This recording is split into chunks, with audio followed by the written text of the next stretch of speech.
67 68 оноос би сэтгүүлч яваад үзээрэй. Тэр очиудад өгсөн бод байна юу? Ганц ч байхгүй. Ганц ч гэж байхгүй. Тийм учраас энэ модыг тавихтаа учиртай тавина.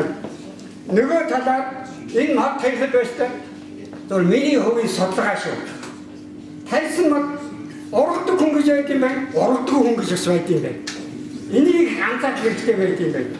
Жишээ нь би 3 жилийн өмнө нэг судалгаа үзлээ.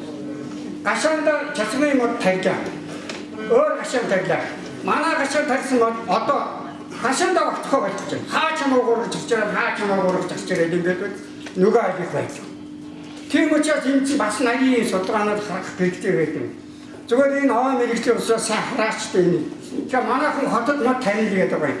Тарихтаа замын хажуудаа тарина гэж яриад байгаа юм. Гэхдээ тоосонд чинь нөгөө мод чинь амжирчдаа авч чадаагүй өгөхөд байх шаардлагатай байна.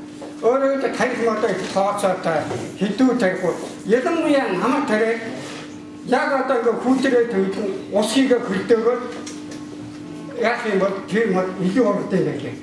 А зүгээр хавар тарих одоо ингэх юм бол өөрөөр хоорош дээр тарих мод чинь төдийлийг ургадаг юм байна. Энийг их сайн анзаараач те. Энэ хотын цэцэрлэг улсууд энийг сайн анзаарч.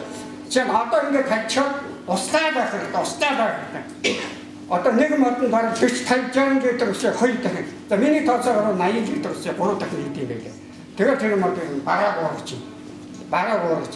Одоо тэр ийм учраас нөхдүүд мань та нар тийшээ модыг ингэж тавьд юм байна, ингэж арчилд юм байна, ингэж хамгаалд юм байна гэдгийг хараад. Гэтэл нийслэлийн иргэдийн хөтөн дараагаа баталгаа тэр зоорны чинь дээр баялаг бараад ухаад байж юм.